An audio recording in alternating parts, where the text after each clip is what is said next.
to what extent do you think China is watching the Ukraine situation and saying, eventually military strength is what matters, especially over a topic that is so close to the Chinese heart, over Taiwan?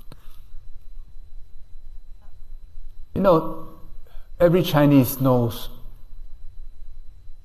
the dynamics of three kingdoms. Many of you would have read The Romance of the Three Kingdoms. And if for the US, the main challenge is China, then the US should move close to Russia and combine with Russia against China. So the fact that the US and Russia have become mortal enemies is a gift to China. Of course, China is very careful to triangulate its position and not be too much in Russia's camp. I think they are about 55-45, with a bit more weight on Russia than on the West. And it's a comfortable position for them to be in. Sometimes they're 60-40, but I think right now 55-45. And if there's a possibility of peace, they'll move towards 52-48. But it'll never be 50-50, because they know that if Russia goes down, all the pressure will be on them. They can't say it, but it's obvious their strategic thinking. Gaza is another gift to China, because these for them are distant wars. And it takes away unwelcome attention by the Americans of them in East Asia. And it'll be prolonged. In the end, some kind of a partition of Ukraine is inevitable, like the partition of the Korean Peninsula. It can go on for decades. There'll be peace. One part will join the EU, like Cyprus, like what happened to Cyprus. But there'll be no peace agreement. And for as long as there's no peace agreement, there'll be continuing antagonism between the West and Russia, which means that the relationship between Russia and China will be close for decades to come. So this is a new phase in history. Thank you. Certainly the sudden outbreak of the war in Ukraine has almost like thrown a monkey wrench into the global politics and changed the calculations on all sides. And you say that has been, for China, it has given them breathing space in this competition with the United States. Yes, the gentleman on the side to the left. Yes. Thank you for the talk. So my friends in China have been very well educated friends in China. They're generally fairly pessimistic based on the trend over the last 10 years. So I'm curious about your perspective on China for the next 20 years or so, and also on China-US relationships. Organically, China will continue to grow because it's still got a lot of slack to take up. Eventually, it has to confront demographic decline and ossification of its system. Many people worry about centralized rule in China, worry about key man risk. The irony is this, that if there's no centralized rule in China, if there are factions, then corruption is inevitable.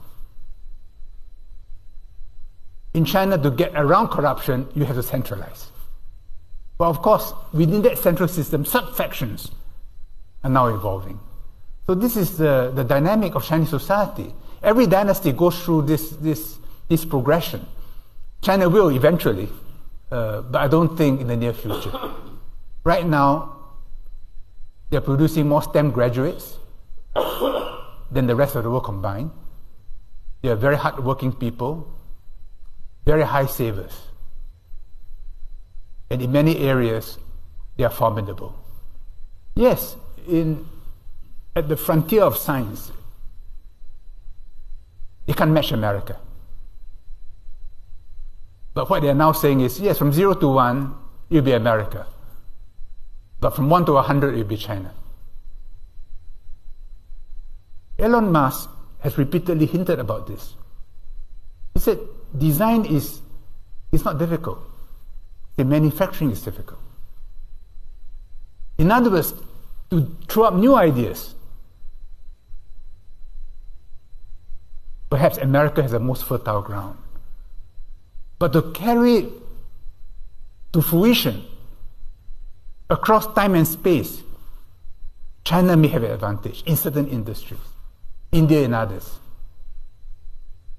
So yes, I know right now there's pessimism in China because of the pricking of the real estate bubble, youth unemployment, a sense that the bureaucracy has become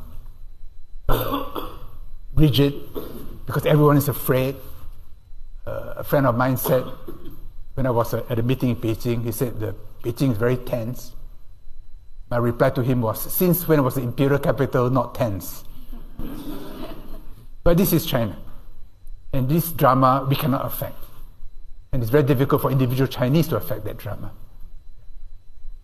Just to tag on to that question. So you think with the continuation of collective leadership at the very top, this fight against corruption would not have succeeded? No, if there were factions like you had in the earlier period, you can never fight corruption because each would favor his own loyalists. And you can never take away corruption from Chinese society because it's embedded in Confucian relationships. You know, from Qing dynasty to Han dynasty, the great change was the idea of Li. Li as in Li Mao as in Li Wu. Li. Ritual, behavior, to organize large numbers. So during the Tang dynasty, they lost it, and then Han came around and said, no, stop this religious nonsense, worshipping Buddha bones and so on. Go back to Confucius. Song dynasty, again, go back to Confucius. And today in China, they're going back to Confucius because it's such a vast country. The idea that you have a constitutional republic where the emperor can be questioned, can be litigated.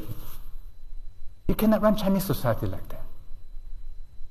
Just as you cannot run Western society like China. So when the Chinese people say, look at the West today, look at their parliaments, they are abusing one another, how can it work? I think this is a long tradition going back to the days of the Roman Republic, of Cicero, Catiline. This has always been the West. The British Parliament. Why do they have a sergeant at arms? Why is it before you pass a bill, the doors are locked, bolted? Because sometime in the past, people broke in as votes were taken to influence the vote. The sergeant at arms carried today a ceremonial mace. It was once a weapon to bludgeon you if you interfere in proceedings. So each of us is a prisoner of our own history.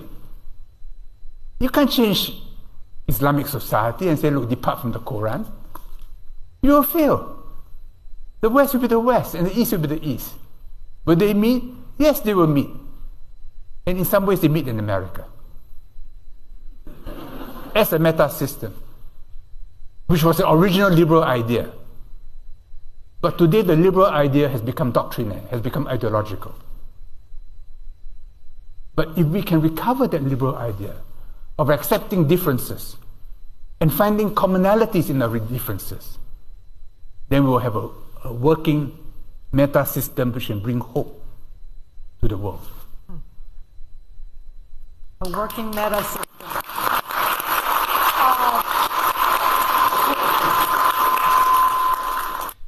You mentioned that there are certain behaviors that can't be changed in Chinese society. You also talked about how maybe we shouldn't be in the business of trying to change China. However, there's certain behaviors that China does that many Americans would perceive as deal breakers, backstabbing potentially. Theft of intellectual property, things like the unequal desire to hack us and embed future solutions that may destroy our infrastructure. So if you were America, how would you approach these behaviors? Would you try to change them, or would you try to somehow like maneuver around them? Thank you. Intellectual property is a problem which resolves itself because China has become a major producer of intellectual property in the world. And it's become in China's interest to protect intellectual property. And it's improved a lot from previous years. At the beginning, of course, they will copy, they will make do, which all developing countries do. It was not surprising. I remember when I was Minister for Information and the Arts, and Disney figures were being parroted in China. When I visited Disney, I said, look, well, they're building your future market. And indeed it did, because now Disney is able to exact full royalties because of intellectual property protection in China itself. So it's improved a lot. It's improved a lot. I think it's a receding problem. It's not a growing problem. The other issue of, I think what you're suggesting is intelligence gathering through embedded devices, the internet, and so on. I think all countries do that. Probably the US more than any other country. It's a spy versus spy game. I mean, in a small way, when I was in the Singapore Armed Forces, I had some understanding of this game. It will never go away for as long as we have nation states. It can be managed. It should never get out of hand. If we allow in any country for intelligence to drive policy, you have a problem. You take, say, 5G. The US took a position to kill Huawei. In the latest Economist, they wrote a long piece on Huawei, how the US has failed to kill Huawei, and has in fact made it stronger. Well,